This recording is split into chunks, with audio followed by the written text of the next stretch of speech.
Good morning. Thanks everyone for coming along. We've had some questions around the initial police attendance on the day of the search and the day that Cleo went missing. So I just want to give some details around that just to clarify some of those issues. So Ellie first called 000 to report that Cleo was missing at 6:23 a.m. Just before 6:30, the first car with two officers was dispatched from Carnarvon Police Station to the blowholes. They went what's known as priority 2 with lights and sirens going. So at 6:41, the second vehicle with two officers on board was dispatched, lights and sirens. The first vehicle arrived at the scene at 7:10, the second vehicle shortly afterwards. So the first officers then established what's known as a protected forensic area by taping off the tent site. That was at 7:26 a.m. At 7:33, police requested that a drone operator attend from Geraldton. At 7:44 a.m, a third vehicle was dispatched from Carnarvon to attend the scene. Just after 8 a.m, a number of family and friends of Ellie and Jake arrived at the scene to help with the search. Around 8 a.m, Carnarvon detectives attended the family house and searched for any signs of Cleo. They then deployed to the blowholes and began stopping vehicles close to the search area. At 8:11, police requested that an SES team attend the site. At 8:09, a helicopter from a local company arrived at the scene and started searching. The third vehicle from Carnarvon Station arrived and attended the scene at 8:20 a.m. At 8:24 a.m, a police incident controller, Inspector Monday, who you've all spoken to, who's based in Geraldton, made arrangements to leave Geraldton Station and to travel up to Carnarvon into the search area and take command. He also arranged for the mobile policing facility to accompany him. There was also obviously contact then with Police Air Wing was contacted along with volunteer Marine Service search and rescue. At 8:34, Carnarvon Police set up a roadblock at the entrance to the blowholes. At 9:25 a.m, 9 SAS personnel arrived and began searching.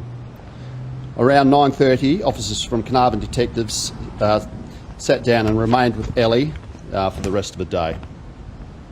At 11 a.m, homicide detectives attached to the Major Crime Division were deployed by road for Carnarvon.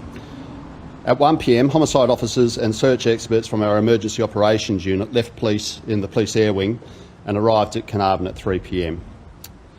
And the same officers in Perth were assembled to provide support from our Perth-based office. So that's an overview around the actions and of the police on that day.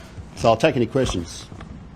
Why did the police not lock down the campsite immediately after officers arrived to stop anyone leaving until their details were reported? Yeah, well, obviously the first police getting there had to establish what's actually taken place. So there's two police officers.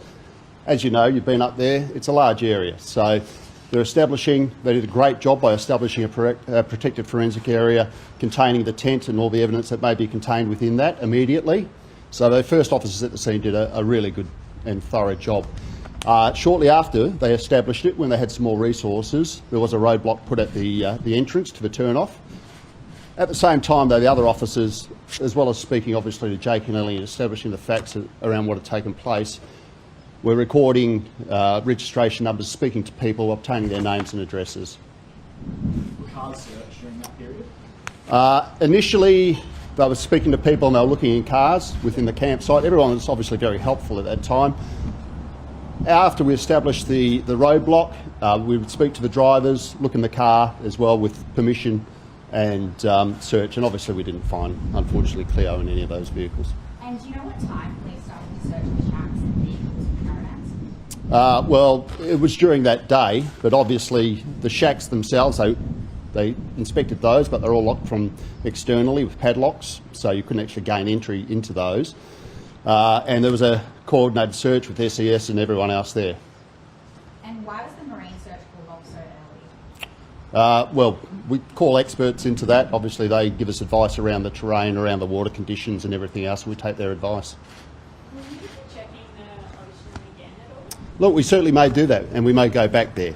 If we have information or evidence that will lead us back there, certainly the search, I'd say, may be ongoing. So they're things that we will consider based on the information that we receive. Have you got marine officers out there at the moment? Though? Not at the moment, no. Any plans with that in the next few days? No, there's no plans right at this moment, but of course that can change at any moment. Yeah. Are you growing growing more concerned about that car, the one at the Cleo intersection. Like, given you've been asking for days and days, there's been huge publicity.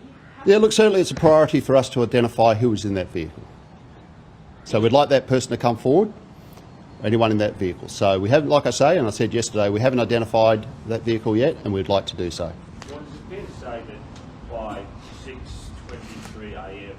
when Ellie called police, potentially Cleo could have been gone for hours?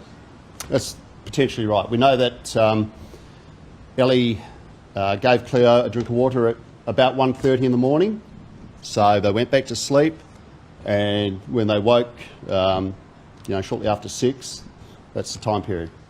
Hmm. How did you expect to find that car? Because, that one I was talking about at the intersection. Well, hopefully the driver or persons in it will come forward and make themselves known to police, but obviously we're checking CCTV and all the other means. And that's ongoing, yep. any luck though? Not at the moment, no. So, like I say, we just want to speak to those people, establish what they're doing in the area at that time. Is police's theory that she's still in Western Australia? Look, we're hopeful, like I say that, so we don't exclude any possibilities. In regards to the search, why did police forensics wait until October 23rd to examine the outside of Smith's home and then another 3 days to do the inside? Well, the priority was obviously at the blowholes with the tent, and those things are prioritised, and that wasn't a high priority because we know that from what Ellie and Jake had told us that she went missing from the campsite. Do you have any suspects? Not at this stage, no. Been a bit of speculation and some pretty nasty comments directed towards the family. How are they? Yeah, obviously we've heard about them. That's terrible. Like I said, they've been very helpful. We're doing everything we can to find out what happened to Cleo. So they're holding up, but I just ask all members of the public, it's not helpful, obviously, for anyone to publish anything online. Well, just to put it in context, for those who aren't familiar with police operations, 100 officers, is that a lot? Is it a little? That's a lot. This is a large task force. There was an immediate response when police were there in a very short period of time, going lights and sirens. It was treated very seriously from the outset. We were not only conducting a land, sea and air search for the little girl, we're also considering all those other options that there may be criminality. That's why we stood up a team of officers, a team of detectives, not only in Carnarvon but also in Perth. When was the Homicide Squad called? That was that day. So that actually came to myself and I directed that our team get involved immediately. Just given the nature of the events, and we deployed immediately. So some by air, some by road. Do you have any immediate plans to return to Carnarvon and work with the team on the ground? Personally, myself, well, at this stage I'll see what happens, but obviously we're in constant contact with them. So, yeah, we'll see. Have there been any traces of the sleeping bag whatsoever? No, there hasn't. So again, we ask that members of the public keep an eye out for that. It's well publicised what it looks like. So if anyone locates anything similar, and people have been calling with information. Unfortunately, it hasn't turned out to be the actual sleeping bag, but we ask that they continue to do that. Let us know if they find something suspicious, and please call the police. Was there any family or friends staying with the Smith family that Friday night at Blowholes? Not that night, but I believe that there were others that were planning to meet them over that weekend. They were obviously regulars at Blowholes itself, but do you know if they've camped in that exact spot that was presented? That I don't know, but yeah, they grew up in Carnarvon and had been up there many, many times. So where to from here? What are officers doing today? Like I say, we've got lots of information, lots of leads that we're following through. So we've identified a number of people. We've had some great calls from the public. Lots of information's come in. So that's what the officers are doing, both here and in Perth and around Western Australia, because a lot of people are dispersed as well. So interviewing those people, identifying who they are, so we get a clear picture of who was there and what happened. So how many people have you interviewed today now? I couldn't give you today's stats, but it's well over 100 that were in the campsite. So although it's a quite remote area and obviously quite spread out, there are a lot of people there.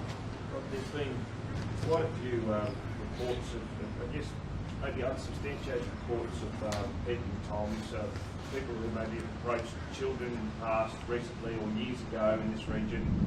Even, I think, going around town, a story about underwear being found at other campsite. Is there any merit in any of these that have been looked at by police? Oh, look, certainly over the years, and with some of that we're talking over 10 years, 10-year span, some of these events do occur. So we're going back and checking through old reports. But I can say there's been nothing of a similar nature in recent times. So, but of course, that's part of the process that we undertake. We fully review all past incidents. Last questions. Thank you. Done. Thanks, everyone.